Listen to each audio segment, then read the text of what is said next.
Mustard greens can be prepared in many ways, but most often you'll see them the southern way. We are going to braise them, just like collard greens, but instead of a side dish, this is going to become your main meal. You'll see. First, we're just going to open up these mustard greens. We're going to cut them right down the middle. Don't worry about that stem. It is super tender. Just cut this up into just oversized, bite-sized, and that way when it cooks down and wilts, it'll be perfect.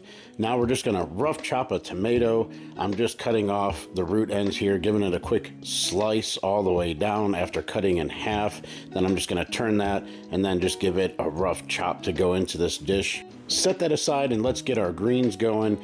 On a pot over medium heat, add in your mustard greens and then whatever stock of your choice. You can do chicken stock, vegetable stock, and then make sure you get some seasoning and vinegar.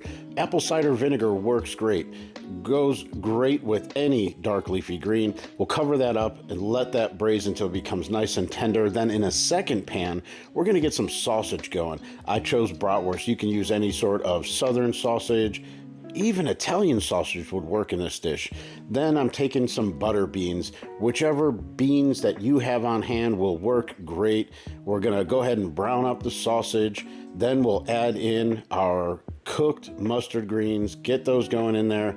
We'll add some dry pasta. We'll cover and let it go for about 20 minutes. If you need to add a little additional water, you can to make sure there is enough liquid. Then in with our beans towards the end, as well as those rough chopped tomatoes. Give that a toss. Let that go for another 2 to 5 minutes. And your dinner or lunch is ready. Check out fnsharp.com for more.